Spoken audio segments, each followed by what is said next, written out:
Salam sejahtera, anda bersama saya Cynthia Eng dalam Agenda AWANI. Topik perbincangan kali ini kita akan memfokuskan kepada mereka yang berdepan dengan kelainan upaya. Dan saya ditemani dengan tetamu khas dari Amerika Syarikat, Sara Minkara, penasihat khas hak kelainan upaya antarabangsa Amerika Syarikat. I'd like to welcome Sara Minkara to the studio. She is the United States Special Advisor on International Disability Rights. Thank you so much for being here, Sara. It's great to have you. Thank you, Cynthia. Happy to be here. It's your third time in Kuala Lumpur, and we're excited to have you back. For those who have not heard about you and the work that you're doing, can you tell us a bit more about your background? How did you begin your career in advocating for the rights of persons with disabilities? Well, I mean, I'm from the U.S., born and raised. My parents are originally from Lebanon.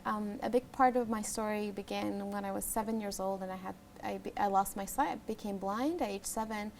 My sister 2 years previously became blind also at age 7. I think that really in so many ways shaped our lives and our future. But because we had empowering support system, especially empowering parents, we lived our full life. We were able to go to the regular school system and have ambitions and dreams and go to college and grad school and live a full life. But growing up, I also saw the other reality for most kids with disability, which is the reality of not being integrated, being marginalized, not having opportunity to go to education and living their full life. And that's the reality for most kids with disabilities across the globe. And ultimately, over time, I realized that it shouldn't be the exception. My reality should not be the exception. It should be the reality for everyone. And how do we turn the exception to reality?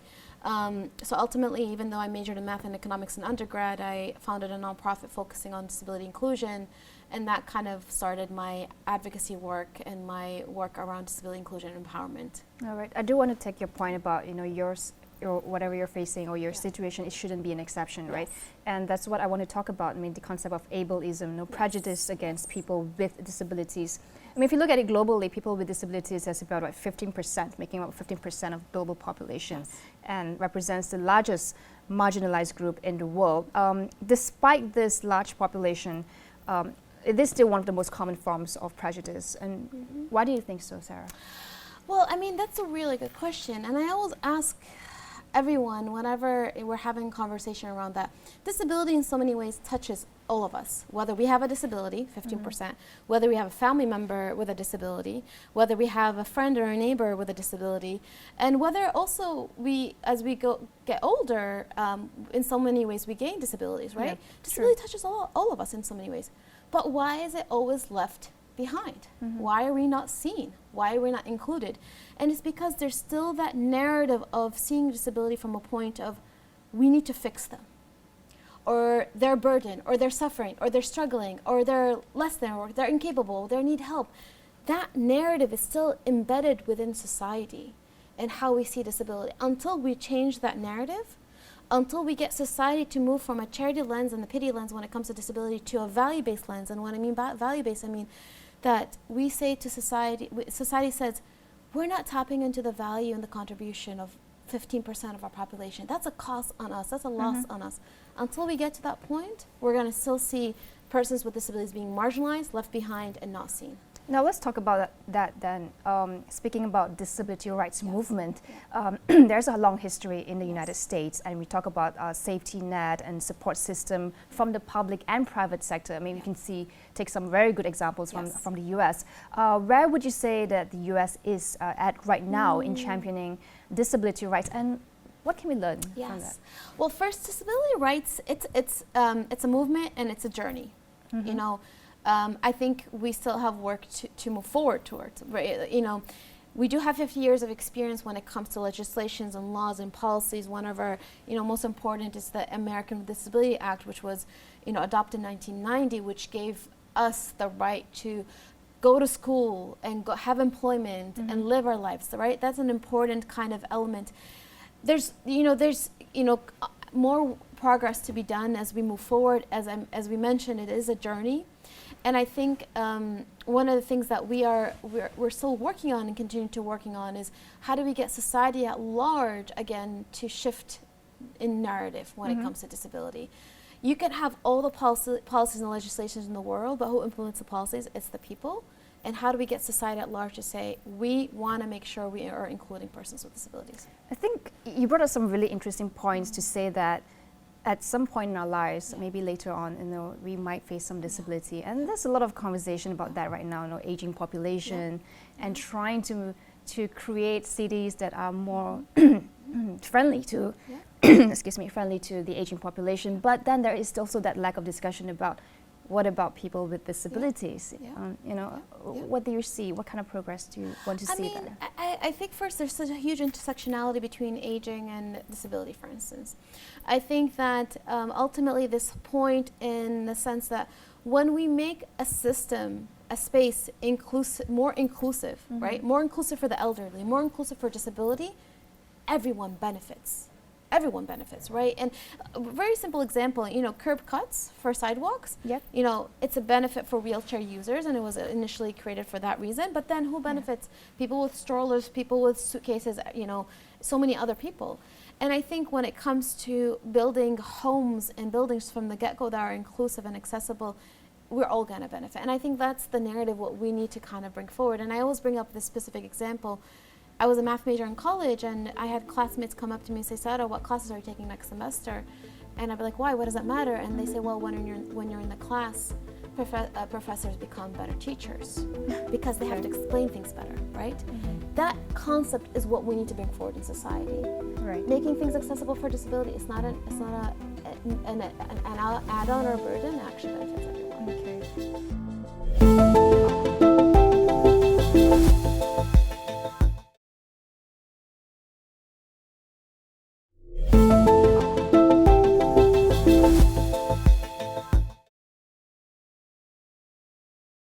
Well, in some ways, if you look at persons with disabilities in Malaysia, they still face a great deal of discrimination and barriers in society, just living their lives day to day, getting from one location to the next. I do wonder your thoughts about how can Malaysia place disability rights at the center of their development plan right from the start, as you mentioned. It's not something that you add on later. I mean, that's a really good point, and I think there's so many different layers to this. First, it's amazing to see advocates and leaders like Senator Raz Adiba, right, being appointed and really being a champion for disability, and she's been really pushing to get more visibility on disability across. Yeah, she has been. Yes, she's been an amazing advocate on that front, and I think, how do we take that forward, and how do we get disability be a priority across all ministries? How do we make sure persons with disabilities' voices are heard during elections? How do we have persons with disabilities running for political office? How do we make sure political candidates, when they're running for elections, they're putting forward more accessible information so persons with disabilities can actually vote and be able to contribute in our democracy? The more we have voices heard of persons with disabilities across our system, the more it's going to be prioritized. But ultimately, I don't think disability should be housed into one ministry. I think it should be kind of mainstreamed across the board in a way that it is a priority and institutionalized across the board. And I'll give you an example. In the US, each agency has a disability department that takes the policy forward. For instance, Department of Labor has a whole division on disability. The State Department, for instance, in the fact that President Obama established this role on Special Advisor on International Disability Rights, signaled and symbolizes that when we do foreign policy, we need to also make sure we're talking about disability policy. So having that kind of institutionalized systemic change. Let's talk about your work then as a special advisor on disability rights. What is your objective? What is your mission? I mean, our overarching mission is how do we advance the rights of persons with disabilities across the globe? And there's two layers to this. One layer is how do we get society at large to really go back to this point of really seeing and believing that the inclusion of persons with disabilities brings value to society at large. We cannot achieve full prosperity and national security and peace if we don't include everyone. And when we say everyone, we also mean disability. But then also, from a foreign policy perspective, how do we really showcase that disability is a value to our foreign policy, which it is, right? We focus on a few different kind of priorities. One is building capacity. Second is disability inclusive democracy. Third is in moments of crisis, how to make sure disabilities seen and integrated, and then the last one is how do we disrupt the narrative surrounding disability. And when you visit a country, a new country, for instance, like Malaysia, and when you talk about disability rights, it's still not at where we want it to be. You know, what's the conversation that you have with people here, and what do they need?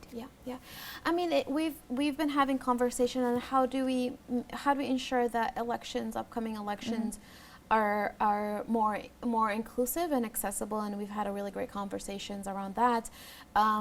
Conversation when it comes to climate change or climate crisis, disaster crisis, how to make sure our response is inclusive across the board, right? And ultimately, there is this push, and there's this willingness, and there is this movement forward. And I guess this is common across the globe: is how do we get society at large to want to work on this, not just the disability community? How do we get more allies on these issues? How do we get more political will on this issue? And that's across the globe. It's quite interesting when you talk about perspective and narrative, especially in the media. And sometimes I do sometimes feel that we do not portray it correctly, the narrative. And in your opinion, how should the media shape the narrative around disability that could help advance inclusivity for the disabled? I mean, that's a really good question. And this is across the globe. We have conversations on this. If you think about how media portrays narrative, there's two extreme narrative. One is there's these stories like, oh my God, look at the persons with disabilities are suffering, right? Yep. Or the other narrative, which is, as we call it, inspiration porn. Oh my God, they're amazing. Yeah. Oh my God, and why? Because they're a person with a disability living their life. It's not yet normalized. We need to have media really bring forward disability into mainstream conversation. We need to be bringing them in a way that it's normalized, and we're expecting persons with disabilities to be represented. So I always say, when media is talking about climate change, bring in disability perspective, but not in a charity pity way, but like how it brings value. When we're talking about women's rights, same thing. When we're having a TV show, we have a person with a disability represented in that show in a way that is not, oh my God, we're inspirational porn or pity, but like any other person. That nuance is so important, and that actually shifts the culture and shifts the narrative. The reason I brought up a question, because I feel like ableism can take shape in many forms, sometimes unintentional, but it is still a form of discrimination. Yes. On an interpersonal level, when it comes to conversation, how can one not a spot, but avoid this casual ableism, is that a word? I know when speaking about disabilities. Yeah. I mean, I like this phrase, I always use this phrase, curiosity through a lens of compassion. And what I mean by that is, a person cannot come up to me and ask me the same questions, but in two different ways. One way it's, hi Sara, oh my God, tell me about your life, it must be so hard, right? There's a underlying assumption there. Or, Sara, tell me more about who you are. Tell me your story. Yeah. Let me just get to know you. Same question, but one has an underlying assumption. Yeah. And I always say we need to bridge that dialogue. We need to have a dialogue. We need to have interactions. Yes, there might be awkwardness. There might be fear of offending. But as long as we're just coming through it from a curiosity lens, through a lens, from a compassionate approach, we can really be able to bridge a lot of these conversations. Yeah, I think you also once said, I think it was in an article, that schools, employers, governments should include people with disabilities in their planning rather than view them as a separate population.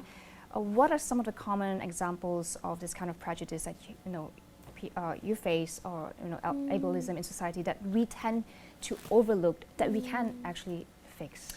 I mean, let's talk specifically maybe in employment, right? Accenture came out with a report showcasing that companies that hire persons with disability actually helps the company's profit margins, the bottom line. That's impressive, right? That's amazing. But do we tell that story when companies were going around and hiring persons with disabilities? A lot of times they're doing as if they're doing, the CSR. Yeah, CSR. Yeah. Sorry, that brings value to your company. How do we bring forward that narrative and showcase that aspect? And we just met earlier with Flex, the company, and they're doing amazing work here in Malaysia and beyond in terms of employing persons with disabilities. Again, I don't want to be seen as a charity when I'm employed. I don't. I just want to be seen from you have value to bring forward, and I want to be valued in that sense. You're absolutely right. I mean, employment is not just about the ability to bring in money to earn. It's also to be contributing to society, to feel valued and respected for who we are, really. Yeah, yeah, yeah. And we were asking Flex, like, what benefit did you see in terms of employing persons with disabilities for the company at large? And they were giving an example how, because when they need to translate messaging into sign language, it forces them to distill the message in a simple way, and that benefits everyone, right? That actually benefits everyone in the company. So it's amazing how when you make something inclusive, more inclusive, it does benefit. All right.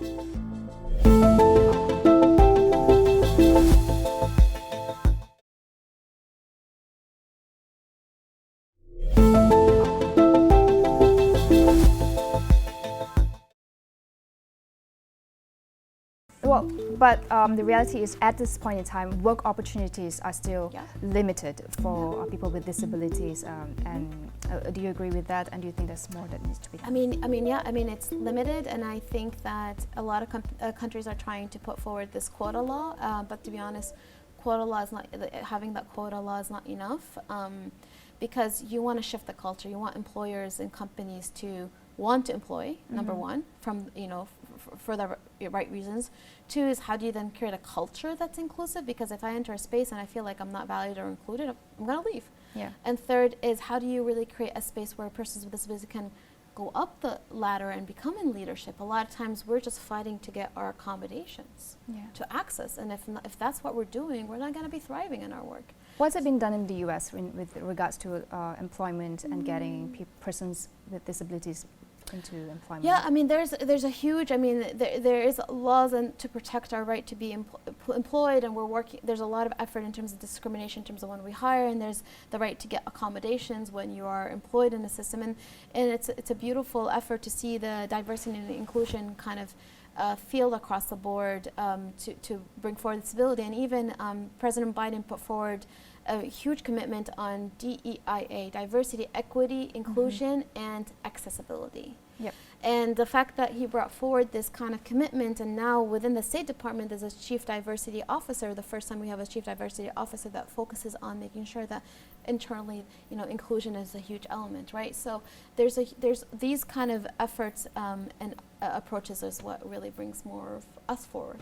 Okay. Yeah. Can you also talk about the work that you'll be doing globally, not just within, you mentioned the advanced ADI.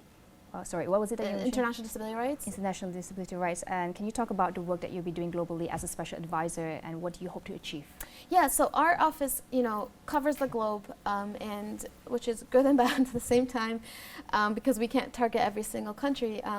But what we do is, and as I mentioned, those four main priorities is we when we travel and visit different countries, we identify countries that we want to work with and really bring forward certain kind of priorities there. So for instance, Malaysia, we're looking at it from both the bilateral relationship within Malaysia, but then also the regional relationship at Malaysia within the ASEAN context, and then from the global as well relationship. So we look at how do we, when we integrate disability more intentionally in that context, there's a ripple effect across the board. And for instance, Malaysia is part of ASEAN, and they've one of the things that Malaysia and the ASEAN community has brought forward is the enabling master plan, and how can we support in terms of in the enabling master plan and implementation of the master plan. And the master plan is a disability kind of strategy that the ASEAN community came together to bring forward. That's being formulated, this master plan?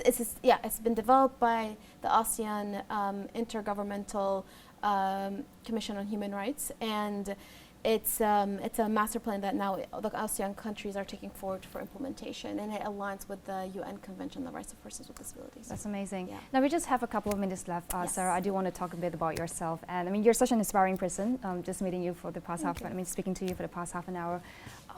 Talk to us about what drives you, and as a leader, a young leader, a young woman leader. What do you hope to achieve next, and what do you hope to change? I think what drives me is this, I was mentioning to my colleagues the other day that we as humans all have the same human desire of being seen, heard, and valued. We all share that. Yeah. And I had the privilege, and it shouldn't be a privilege, but I had the privilege to have been seen, heard, and valued by my family, And if it wasn't for my family, I wouldn't be here.